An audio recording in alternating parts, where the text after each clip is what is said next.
I believe career services should be front and center in the marketing to prospective students. It's critical. That's what they're looking for. We need to give them what they're looking for. Then when you address the high cost of education and all the stuff that Rebekah mentioned, it's certainly to me, it's critical. And there's certain levels of universities which is going to pertain to more than others. It's a very competitive marketplace out there. And there are certain universities that need to really demonstrate their value proposition to stay in the marketplace, to be honest.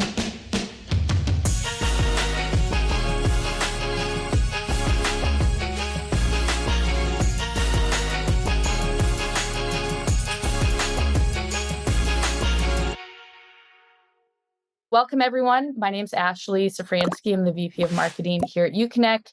I'm super thrilled for today's discussion, joined by fantastic panelists and David as our moderator, really digging into the opportunities and the potential of a powerful partnership between career services and enrollment management. I think it's a really meaty topic, and I'm actually going to go off screen here and then return at the end to help moderate Q&A. So David, I'm going to go ahead and turn it over to you to kick us off. That sounds great. Thank you, Ashley. Appreciate you and all the work that you and the team did facilitating the session today. I'm very excited to be here and talk about this important topic, connecting enrollment and career services. I am joined by two wonderful guests, and I will ask them to introduce themselves to kick us off. So, Rebekah, you wanna start things off? Yeah, thank you, David. Hello, everybody. My name is Rebekah Paré. I am the founder and chief strategy officer for Paré Consulting. I specialize in helping universities turn career services into a strategic asset. Awesome. Thank you, Rebekah. And many years working in career services directly. So, leveraging all of that experience is going to be great for today's conversation. And Mike, tell us about you. Sure. Happy to be here. Thanks, everybody. I am Mike Griffin. I bring 25 plus years of higher education administration to the topic today in the private university sector and the public university, big systems too. So I bring a pretty wide lens to this topic. Over the past several years, though, I've refocused on who the high school student is and how they navigate and transition from high school to college to career. So very focused on the career center, career services part of what we're talking about today. Well, thank you both again for joining us. As Ashley mentioned, I'm David Kozhuk. I'm the founder and CEO of uConnect. We've been working with colleges and universities for more than 10 years, helping schools engage students in career services from the very beginning of the journey, ideally pre-enrollment, all the way through completion to inform and inspire more purposeful pathways. And so excited to dive into the conversation. Again, we're talking about connecting career services and enrollment, and we're going to talk about high level what's going on in the industry and get down to the nitty gritty about tactics and strategies to implement more of a strategic partnership between career services and enrollment on your campus. Would love to just start at a very high level. There's more conversation, on the interwebs about career services in playing a role in enrollment and the importance of embedding career pathway content and information into the prospective student experience. I'd love your perspective on sort of what are the trends at a macro level that are sort of bringing this to the surface, sort of what's different now than maybe 5-10 years ago, where there was some discussion about it, but not nearly at the level that it is today. Well, I feel, we all know, right? Over the last decade or two, we're seeing, again, this sort of increased desire for better articulation of the return on investment, with tuition rates going higher and higher and higher. Today, they are now over 6 figures per year for tuition at some schools.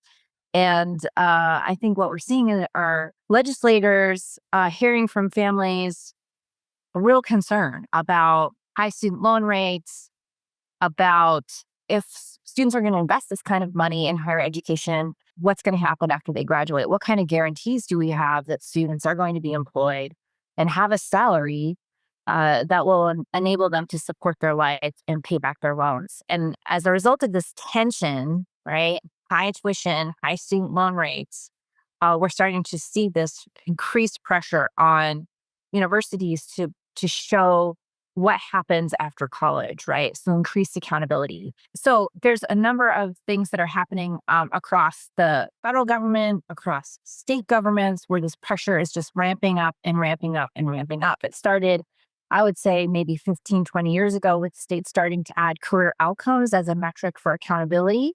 So for state institutions, had to demonstrate, provide certain threshold for career outcomes in order to receive that state funding. And now we're seeing things like, states wanting to close programs that have poor outcomes, right? And so we're seeing attacks on the humanities and the arts, and in some cases, social sciences, where those are students may not be graduating with higher salaries, enrollments are dropping in some of those programs, and it's creating a lot of flags for a number of different people. So we're seeing a lot of tension in that space. So I think, right, we have students and families who are going to college, they're making a big investment, they want to know what they're going to get on the other side, right? We've got the legislators really trying to advocate for these family members and really show that these universities are producing good graduates, and they're really trying to hold universities accountable because we've done historically a terrible job making that connection, right? And now we're also seeing, with the more recent executive orders, we're seeing pressure in terms of immigration challenges, where we're concerned about what enrollment will look like for international students. We've seen the labor market flip. So our new graduates, right, young graduates who just leave school, usually they have a really low unemployment rate. That employment rate has jumped to 5.8% and is higher than the majority, right? Normally they're lower than everybody else, and now they're creeping up and up and up. And we're creating really, I think, a challenging environment for our new graduates. Well, we're not creating a challenging environment for our new graduates. They are entering into a challenging environment. So we've got labor market issues. We have concerns about enrollment when we're international students, with the demographic cliff, right? And then we have an articulation challenge that we're running into. And so as we think about, at least from the career services perspective, how do we support our institutions? One of the big ways is really to how can we help our institutions better tell the story of what career preparation does, what career readiness looks like at our institutions, the way we support students and the success that they have. Yeah, totally. I mean, I think one thing that you mentioned about, like, policy changes and coming from the administration, the combination of uncertainty around budgets, and then, like you said, like restrictions around international students, which, I think for a lot of institutions is an important recruitment, recruitment pipeline source. So if that is drying up, then there's a real gap that needs to be filled. And obviously career services can play a role there. Mike, tell us your perspective about, sort of at a high level, what's causing the conversation to percolate. I start with the value proposition of what college and universities are all about, the education's all about.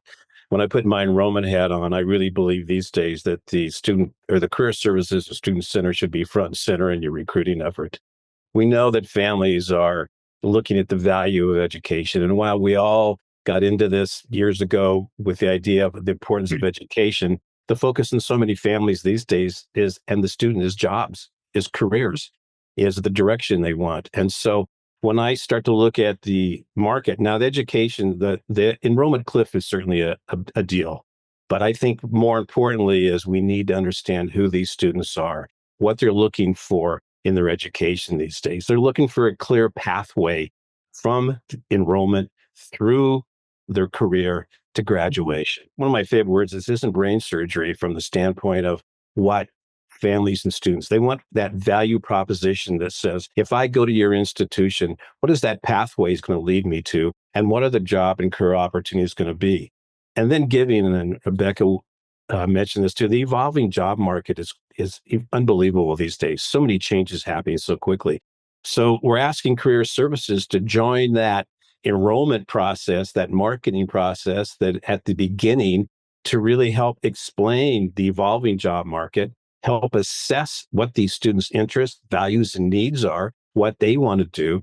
So as they go into a major, they know that major will produce an opportunity at the end. So it's a continuum that we need to start thinking about. And I, again, to repeat myself, I believe career services should be front and center in the marketing to prospective students. It's critical. That's what they're looking for. We need to give them what they're looking for. Then when you address the high cost of education and all the stuff that Rebekah mentioned, it's certainly to me, it's critical. And there's certain levels of universities which this is going to pertain to more than others. It's a very competitive marketplace out there. And there are certain universities that need to really demonstrate their value proposition to stay in the marketplace, to be honest. Yeah, I appreciate the comment about the labor markets. I mean, if parents and families are uncertain about the labor markets, it's like, they're going to ask questions about how are you as an institution going to help my child navigate, that conversation. And that's probably best suited for the career services team to be able to respond to. I want to just double click real quick on the enrollment cliff comment. How big from your perspective, Mike, how big of a deal is that? How much of an impact is that going to have on enrollments for institutions? I have mixed emotions about the enrollment cliff, to be honest. It's something we've been talking about for years now. We do know that there's going to be less students who are going to applying for university and colleges, but there's still a large amount of students out there. I think we're kind of cutting ourselves short. There's a lot of students who are still available, and that's where the value proposition comes in. We know that students are looking at other options now, trade schools, vo-tech education. They want to go into careers like electrical engineering, electrician, plumbers, and so forth.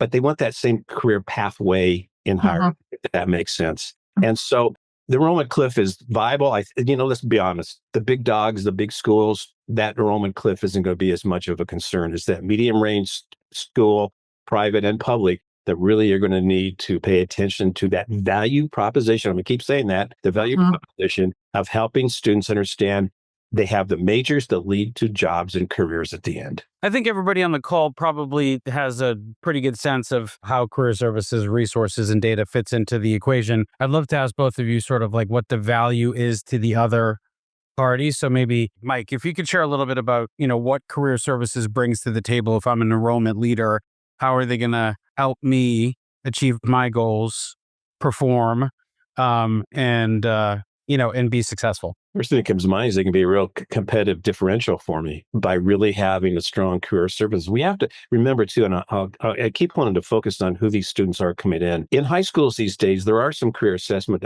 opportunities for them, but it's pretty weak, to be honest with you. And so a lot of these students are coming in without a real knowledge of what type of careers and opportunities are in front of them. So I need a career services department that is on touch, knows exactly what's going on in the marketplace. And they can play a big part in helping me create a competitive differential in the market by having that information that I'm going to take care of your student on the academic side and the career side. Absolutely, and the differentiation is only increasingly important as competition just continues to ramp up. Rebekah, you're maybe go back to a prior life in the head of career services scene. What is the value that a partnership with Enrollment brings to you and your team in career services? There's many. There are very, very many. But I do think, right, one is in career services, we're really trying to get in front of students early and often. So the earlier that they understand what it is career services is and does, the sooner we can start setting expectations for the type of engagement. Similarly, right, today's students are really leaning on their parents for support, their parents and their family members, and equipping our parents and family members with an understanding of what career services is and does and how it can help can be another way that we can bolster the whole student experience.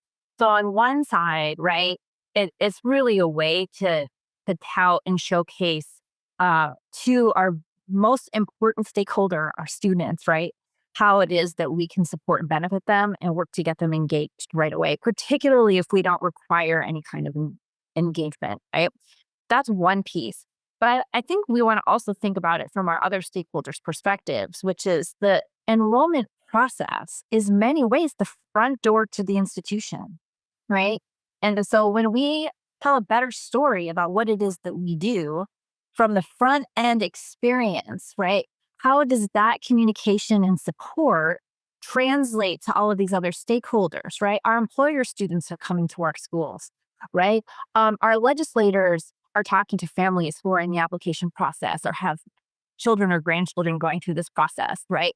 So it is in many ways a way to to really shine a light on the great work that we do in career services. And so it's I think it's a really great opportunity to tell our story. And enrollment management and admissions, they often have really great marketing tools to tell these stories well. And so we might not have them internally, but they have them, and we can lean on that to really kind of showcase the great work and outcomes that we help produce at the institution. Yeah. Is there an element of sort of playing a role in the prospective student recruitment process? Obviously, like a huge revenue driver, top priority at most institutions.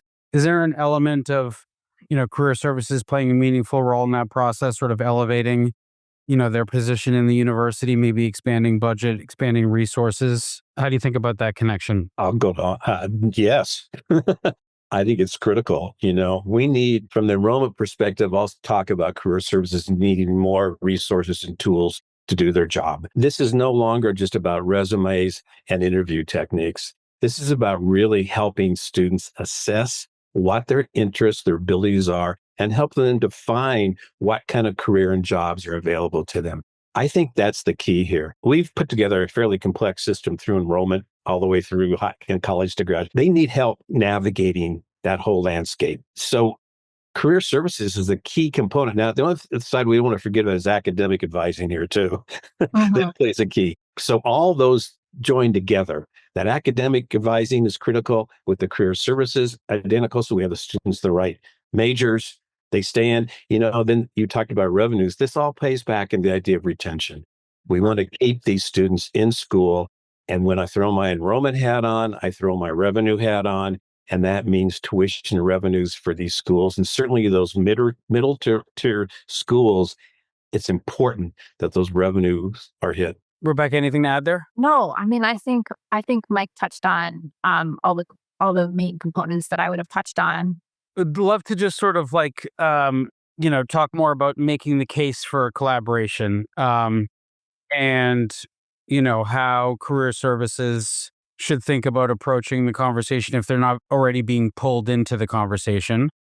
Hopefully they are, but if they're not, for whatever reason, how should somebody who's running a career team sort of think about, what value they add, maybe doing an assessment of where the enrollment management function is now and what the gaps are. How should they think about approaching the conversation? What work should they do ahead of time? And what does that conversation look like? Rebekah, you want to start? Yeah. Great question. Yeah, I'll let you go. You're going to let me go, Mike? I know that you have a list of ideas here. I think that as a leadership strategy, just generally, right, when you want to make the case for any kind of change, you really have to put it in this case, enrollment management's need, right? You have to be able to answer the question, what's in it for me? Why should enrollment management and admissions work with you more specifically, right? And I can tell you, I've talked to so many institutions. I've talked to vice presidents of enrollment management. They are dying for more concrete information, more concrete evidence. I just talked to a VP of enrollment management last month who was telling me that parents are grilling her on the First Destination survey results. They want to know response rates versus knowledge rates versus on and on and on, right? So I think they are eager for more information. And so if we can position a conversation with enrollment management about how we can add value, how we can provide those answers for them and support them outside of simply just, showing up and training tour guides, right? A lot of us do that. I think there are other ways in which we might update the admissions officers now and again about what career services does. But, I think the level of conversation that admissions is now having with families has gone a lot deeper than it used to.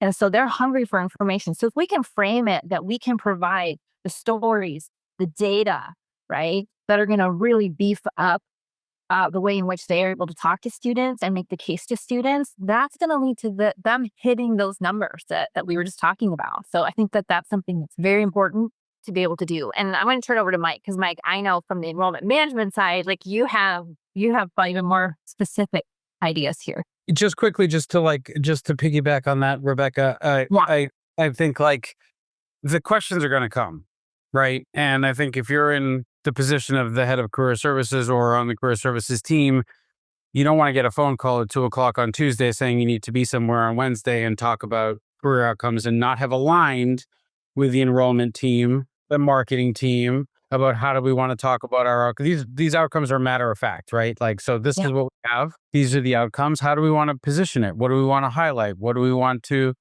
what are some of the, questions we're going to get in response? So I think it just behooves every career leader, regardless of how, much information and data they have or how confident they feel, to just have that conversation up front to create that alignment.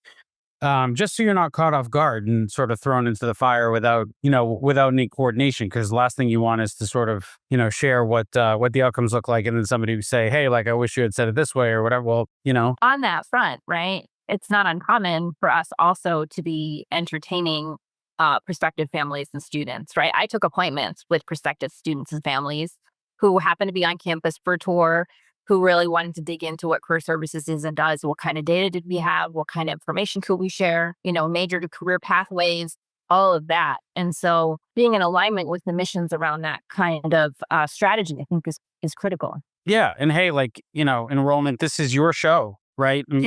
You, how do you want to position career outcomes, right? They have a better sense of what other schools are saying in that regard and how they stack up. And so like, it should be a very collaborative conversation to align on what the message and what the approach is. And again, I just think you don't want to be caught off guard. So you just want to at least have that conversation to align on talking points. Mike, tell us what advice you would have for career leaders who are, wanting to sort of start that relationship and, broach the topic. What advice would you give them? That's kind of a catch-22 question in a way, because they need leadership that's going to recognize what we're talking about. I mean, that's critical right there. I'm going to back up for a minute, and while I'm going to repeat myself, while we all know the importance of education per se, getting that degree is valuable. It translates into a lot of different life opportunities, not only financially, but social and economic mobility and all those things. But really, let's start at the beginning again. Why are these students coming to school? I mean, it sounds very simple, but somehow we cloud it and can't figure that out. They're coming because in today's marketplace, they're questioning the value of education. They're questioning what that degree path is going to look like, and they're questioning whether they're going to get a career or job out of it.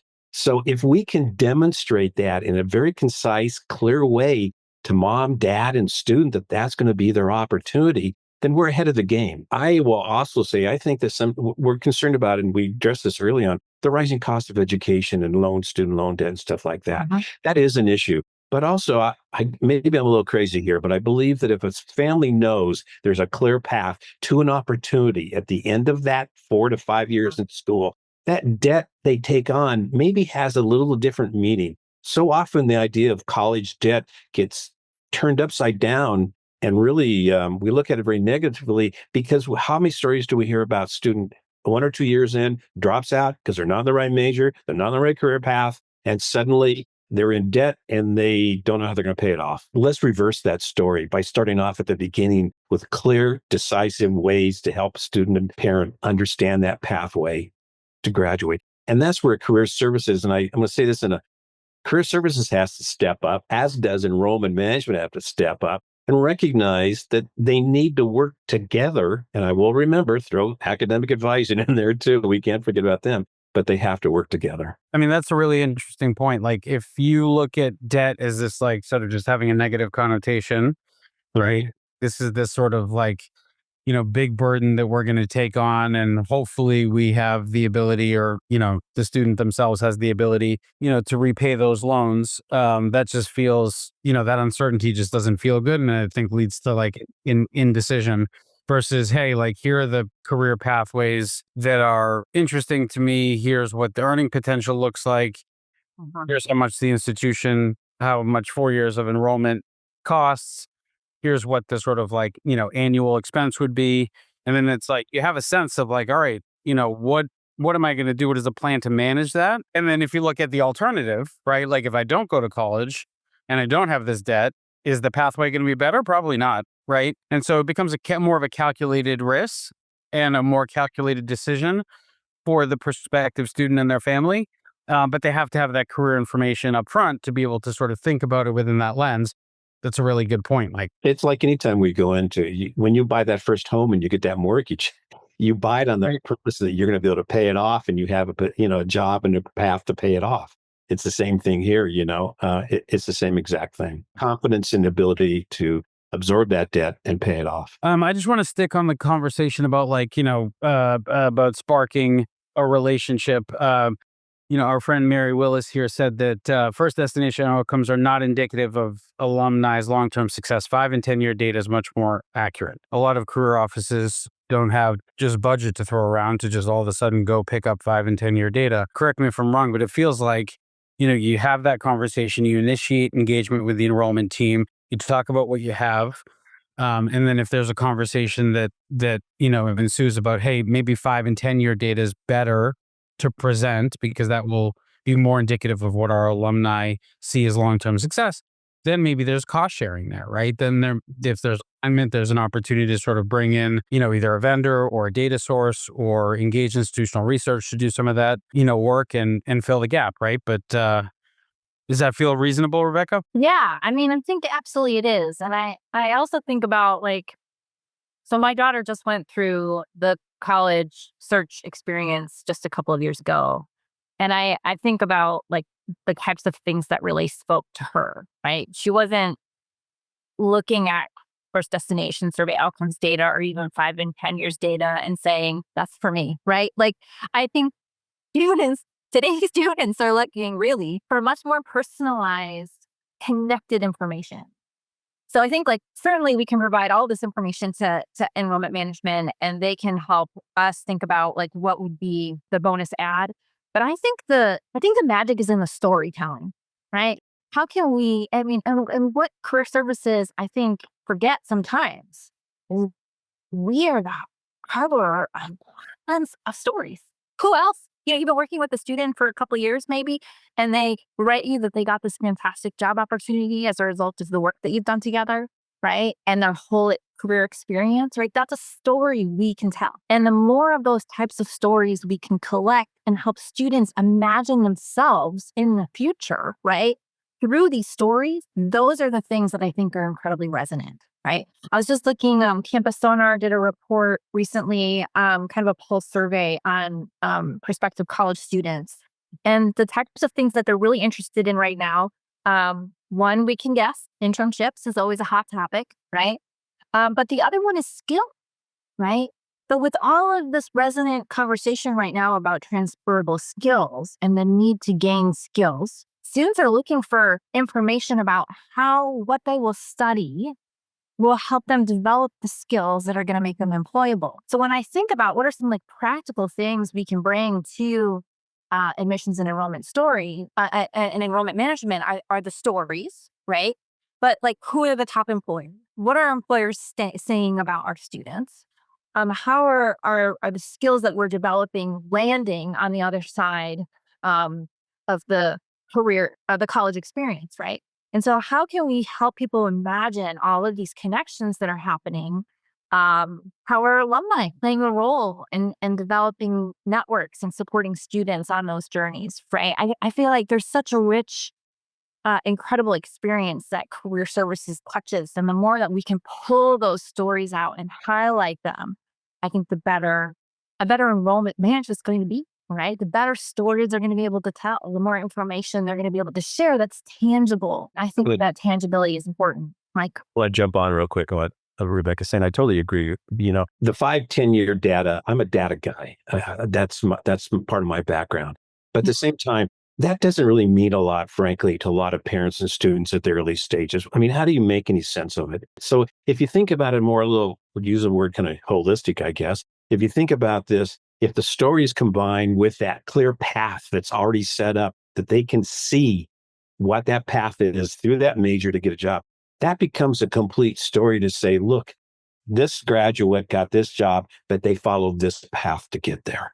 It starts to make it authentic. Whereas the data, while certainly valuable, don't get me wrong, the data is this stuff that floats up high up here, and you got to make sense. We all know you make a lot of different you can say a lot about data in a lot of different ways. I did an interview with money.com last year, and the reporter, he's a young guy, was just grilling me on the accuracy of first destination survey data. Like, he wanted me to say that all those reports that we do, we produce this data for the university and it's all wrong, right? He's not completely wrong. Like, I think we have to own that. We put out a lot of first destination results, right? And I do think that we have to be really thoughtful about what it is we are reporting and ensuring that is representing an ethical picture of where our students are landing and going, right? So as an example, if you're reporting a 95% placement rate, but you only have a 25% response rate and no additional knowledge rate, like that's like biased positively.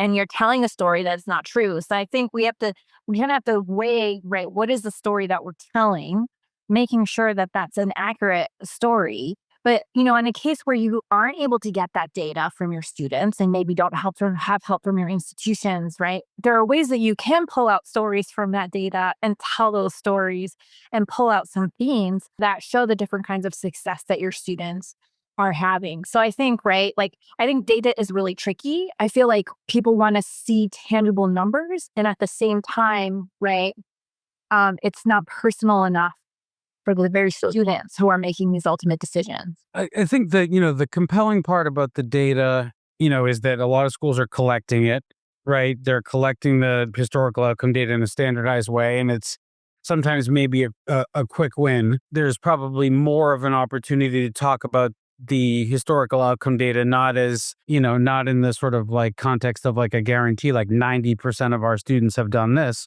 But these are examples of pathways to success that students see at the institution.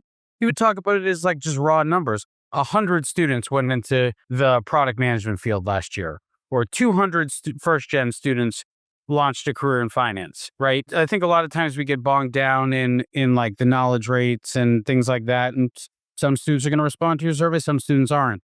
Like, the reality is that there is a story there, with the outcome data, regardless of what the knowledge rates are. But you have to sort of position it the right way. If you position it as in with the tone of a guarantee, like our students see $68,000 a year on average, like that's not totally genuine, right? If you have a 25% knowledge rate. But if you say that, we had students going here, here, and here, and we had more students enrolled in this college going into this field or working at these companies, right? You could tell a lot of stories. But I want to I just want to double click on this because I think in the chat there's some agreement about, going beyond just the data and going beyond the outcome data. Rebekah, you mentioned storytelling. You gave a little bit of a glimpse into what that looks like. I think your comment about your daughter not digging into the first destination data probably resonated with a lot of people on the call. I don't think she's alone. Something tells me that. And so, like, going beyond the data, like what other information is part of the story? What other I don't want to say data points, like what other content is part of the story? And then maybe what advice do you have for career leaders who not maybe put together that story in the past and are hearing what your advice is and saying, hey, that makes a lot of sense. I'd love to start to put together my story. What advice might you have? I think students are looking for people that are like them, right? And so how can we tell, in some cases, it's enough stories to be able to appeal to a number of different types of students and the variety of student interests they have. But I think, like, unpacking for students, what does the student experience actually look like? Oh, I took this first year interest group class and I got really passionate about government. And then I was able to join the political science club and then student government. And I became a political science major. And as a result of that, I went to study abroad and got really excited about, international affairs and got to do a service project in Ghana. And then I came back and got an internship through this, pick a school in Washington that had, the internships in Washington, D.C., right, with a think tank. And from there, that led to, on and on, right? So can we plot a couple of these points where we saw students make decisions or get excited and motivated that help fuel their journey, right? The more that we can show what that looks like and then create an opportunity for students to tell that story themselves or to highlight, in 30 seconds, right? Like why that internship in Ghana was awesome and what difference it made for them, right? Or another student talks about the career course and how that really got them thinking in a different way. It's like I never knew what a resume was, never heard of that word. And I learned how to make one in this class my freshman year, right? I mean, these are the stories that I think students resonate with. They find students that have similar types of interests. They find students who look and sound a little bit like them, and they can start to imagine what it would be like at that place. And these stories are showing paths forward, right? There's a momentum that starts to happen with students. And the more that we can unpack that, I think the better. And I think we assume a lot of our students. We assume they know what career services is. We assume they know when to engage with us sometimes. But I do think we really have to spell out what does this look like, especially for our first-gen college students, and for our students who now don't have an older sibling that has modeled what it looks like at college. We just have to take down the veil that I think exists there for our students. Just to jump on that, you're exactly right, Rebekah. But I come back, we have to help them understand what all that means. We tend to throw out a lot of these stories, and we need to give it substance so they really understand that pathway. Yeah. The substance to it of why it reached there. It's all about that career and academic pathway to go through. But what does it mean to do that internship? What does it benefit me? Why does it benefit me to do that? And I'm a shy student and I don't know where to do. So you need to help me understand how to get into that internship. There's a lot of different holes there that we need to help them navigate and understand the importance of all that. And I think Career Services does so many cool and innovative programs, right? This is a really nice way, an opportunity to kind of shine a light on something that you're doing. When I was at University of Wisconsin, we had a multicultural career conference. And we were able to connect our underrepresented students and first-generation students with future employers that look like and sound like them. And we did this starting at a very young age. And we would unpack things like, what is an internship and why should it matter? But we didn't tell it to them. They got to hear it from employers who looked like them and sounded like them. And we're able to give them advice. And these are moments where really cool and pivotal connections happen and decisions are made that, we can highlight some of those as part of this experience as well. I'm just going to throw an idea out real quick. I wrote down, I would hire a career expert in my admission office. I would have somebody who is a liaison with the career services office, but always the person who I could go to who helped put on. What a perfect opportunity to have somebody really knowledgeable about the career opportunities and knowledgeable about what career services does embedded in my admission office, where I think that could be invaluable. I like that. Decentralized offices or decentralized schools have, career people embedded into the colleges. Makes a lot of sense. You could probably make the case for advising and a lot of other functions as well. But I want to just talk a little bit about the enrollment funnel, Mike, and if you could share a little bit about a high level of the enrollment funnel and just sort of where you see these stories and just career services participation sort of being most valuable as it relates to the enrollment funnel and how career leaders should think about the role they play given different aspects of the funnel. I think the idea of career services and what career opportunities exist could be placed anywhere in the enrollment funnel. So what I'm getting at is the minute that student inquires, to let them know the strength of our career services department, what we could help them do, could be a critical point to when they then apply to that institution, to align what careers, what majors we have for the careers they may be interested in. But it also could come in at the application stage too. There's numerous places it could fall into the enrollment funnel. But one thing I think would be invaluable, if I had an inquiry and they were able to do a quick career assessment to help kind of understand where they are, what they'd like to do in a career. And then if they could see that aligns to a major I have at that university or college, well, I now have much more information to start working with them in that enrollment funnel to bring them through the funnel. So I think it's critical it could fit in the funnel. And it depends on the institution's needs at a certain time. What would it be to the inquiry stage? Would it be at the application stage? Would it be at the mid stage? Maybe all three. And sort of on that note, let's talk maybe what a really successful partnership might look like. How are they collaborating? What is the impact on prospective students? What are maybe some of the institutional metrics that are moved as a result? Love your thoughts on that. I think there are a variety of ways to do this. And I think it really depends on the culture of the offices with which you're working, right? So I think like if some of the takeaways from this session, as an example, are how to better make the case for being involved, and then you can start to shape what that partnership may look like, right? And I think really trying to start by articulating what are our shared goals, right? What do we want to try to accomplish as an institution?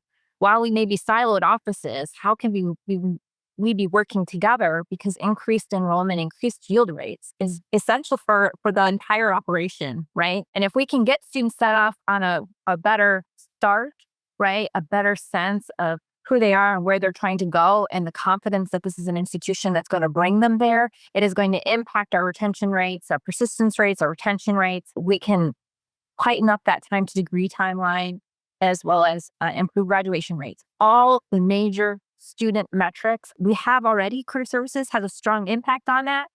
But the earlier that we can get students started and really on that right path from the get-go, and an understanding that they have the support at this institution, I think that's essential. So how that actual partnership comes together, maybe having monthly meetings, maybe having a mini retreat where you set what are these goals and how can you all contribute to those goals, and laying out a timeline by which some of this work gets done, right? So I really think, again, it has a lot to do with the folks that you're working with, their bandwidth, their motivation around this topic. So it's so important to come in with, really clear understanding of how you want to help them meet their goals, right? Jump on real quick. I'd create a career starter kit working with the career services office. Starter kit that could talk about career assessments, major to career guides, labor market snapshots. If I had that as a nice little tool that I could send to prospective students to really, it's bundled well. It sets a nice foundation. That would really say right out of the chute, we're interested in you and interested in your opportunities and career. Mike, what Rebekah said seems so obvious, right? Like the case for a partnership. What is your hypothesis as to why aren't enrollment management leaders like pulling career services into the conversation? What's the hesitation? David, if I could look into my crystal ball and answer that, we'd all be doing it. I'm baffled, to be frank with you, why we can't see this. We're so siloed. We've been so siloed over the years into our departments. For some reason, we just cannot see that we all need to be working together, from enrollment through career service, through academic advising, through everything. We need to change our leadership. Our leadership needs to get on board and realize that this is a process that needs to be changed. I can add to that. I mean, Yes. I do think that our leadership, typically is made up of former faculty members, right? And some of our faculty members, I mean, let's think about this from even a generational perspective, maybe didn't even really have career services. So I think we have a disconnect there with what career services is and does. It is more than resumes. We do not place students in jobs, right? Like, it's more than internships. There's a whole ball of wax that goes under supporting students in really meaningful ways. And many career services offices are doing a remarkable job around that. People don't know what it is. They don't know what career services does. They don't know how to intercept when it's just like, well, they just do resume reviews over there, right? I mean, you go on admissions tours. I went on about 10 admissions tours with my daughter. And if I didn't hear resume and internship at each one as the sole definition for the way in which we're going to support you and getting you a job after graduation, it's like mind-boggling, right? It's so much richer than that. And we and career services have to make the case upward and outward about what career services is and does and why it matters, right? So that's one. The second part is admissions and career services are often in different divisions, and they're often very siloed. And there aren't natural meeting places for these units to have natural conversations. And so you have to really break out of the mold. Higher education is awesome with silos. We love them. We build all these walls all around us, and we For sure. like, nobody cares about those walls but you. So that's something that's like, you really have to understand, like, nobody cares what career services is from the outside. They care what the institution is doing to support students. And so we kind of have to break out of the territorialism and preservationist mentality that we have around what it is that we do to protect our work or protect our land and space, right? We need to get out of that and start pushing what we do in the Career Everywhere model, since this is uConnect, right? How do we push this into all of the different facets of the student experience, including before they even arrive? I think we have to just own that and then seek ways to break those pieces down and just better communicate what we do. I love the action orientation with that, with that commentary, Rebekah. I think it would be good for all the career leaders on this call to just assume that their colleagues in enrollment think that they're resume review and interview prep specialists, and that's all they do. And so if you internalize that, hopefully you're going to, walk out of your office, walk across campus and tell them there's a whole lot more to your work, and there's a whole lot of ways that we might be able to work together. And there's actually a whole lot of ways that we can support you and your goals and the institution's goals in recruiting more students that are set up for success, right? And so I love the action orientation. I think that's really what it takes, is just break through the status quo, the way it's been. Mike, you have a final thought? Piggyback on what you just said. We just need to know who these students are, Yeah. What's their mindset? Where are they coming from? We need to be aware of the marketplace, what they want out of an education. Once we start to understand that, then it's easy for career services and admissions to start working together. And, so it ain't brain surgery. It's just knowing who our student and our marketplace is and giving them what they want. Okay. I think we went a little bit over. Ashley, what do you say? It's a meaty topic. Sorry to disrupt. But I know we have about 6 minutes left. We have a handful of questions that we'll try to get through. I'm going to launch a poll question here. David, I'm going to ask you to speak to, I think you have a lot of thoughts around how the Virtual Career Center can help facilitate some of, this type of partnerships. Is there anything you want to add? And while you do that, I'm going to launch a poll question that would just helps us know how to best follow up with folks. Yeah, I think at a very high level, I'll keep it quick. For those of you who are new to uConnect, we've built a virtual career center platform that is designed to help schools sort of integrate all of the career resources and data and information that they have into one single destination that's a one-stop shop. And the virtual career center sort of embeds into the school's public-facing website. So it presents all of the great work that you do in career services as part of your brand umbrella and part of your institutional value proposition. And I think the value as it relates to this conversation around engaging prospective students is that internship and job opportunities, the employer partners, the resources, the services, the events, the programs, everything that you do to support students becomes easily searchable for prospective students and families who are doing research on the institution, becomes easily accessible for enrollment managers and marketers who are trying to tell a story around career services. I think some of our customers sort of, think about the virtual career center as a bucket of content for enrollment management to run campaigns and tell that story in a very personalized way. So I think it really tees up, a lot of the nuanced work and the full range of work that career teams do, and makes it easy to sort of embed into the prospective student experience without having to have the career team sort of in an open house all the time, or doing a presentation all the time, putting together PowerPoint decks all the time. It allows prospects to find the information themselves and allows others to evangelize it to prospective students. So we've seen some schools really be proactive about this, and I hope to see sort of more intentionality around the partnership between the two groups. And yeah, happy to answer questions in the future about what that might look like. Well, thanks, David. I know we have just a few moments.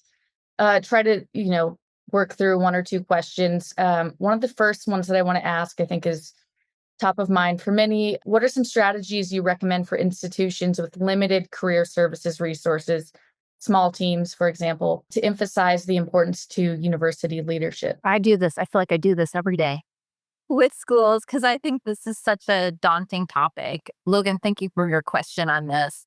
One way I think that's really important is to get out and talk to your stakeholders about career services and what success looks like for their students or for their domain. So you can talk to your employer partners, you can talk to existing students, current students, you can talk to your faculty, your department chairs, your deans. I would get out there and talk to as many people as you can from a great variety of stakeholder groups and get a sense for them about what does career success look like for them? What do they feel like they still need to do? This is an example of, you go into a meeting with maybe 3 questions and you spend the entire time listening. You don't educate. You just try to get these folks talking as much as you can. You pull together an analysis of of those interviews, and you're going to find that, 75, 80% of your institutions thinking about career, they're talking about career, they want help in these very specific ways. And I'll tell you what, they all want stories to tell. So the stories that you're producing for enrollment, you can send all over your campus for all other kinds of purposes. So I think, right, like there's a really great strategy you can do. For those of you that know my work, I have written on this on LinkedIn on how to conduct a landscape analysis. That's also on my website. So you can check that out. And if you want any help, you can certainly reach out. I'd be happy to talk with you about that. Anything to add, David or Mike? Yeah, I think it's great advice. Just equipping the people around you, if you're a small office, with the talking points, with the highlights, with the story. So they're telling the story of career services without you needing to be there, because you're only one person or two people and you just can't. Even Mike had the comment about the starter kit, like just resources or, information that you can share out with others to help them evangelize your work is, I think, how you can sort of more effectively get the word out there with a small team. We don't have enough time to answer more questions, but I want to call out there in the chat, Meredith, a few minutes ago. If you're not already in the Career Everywhere community, encourage you to join. I think that would be a great way that we can continue to have that conversation. Rebekah, I know, is in there. Mike, we're going to get you in there. So let's keep it going. I think there was a lot of great ideas and strategies and certainly some questions that we didn't get to. So we'll get a thread started there. And again, if you haven't joined, please do. Rebekah, Mike, David, thank you so much for your time. This was a fantastic discussion. Everyone joining, thank you for being so active in the chat. That was really just really fun and encouraging to read. It's really exciting that this topic is really picking up steam and there's a lot of momentum behind it. Thank you, Ashley, and thank you, Mike and Rebekah, for your expertise, and thanks everybody for joining us.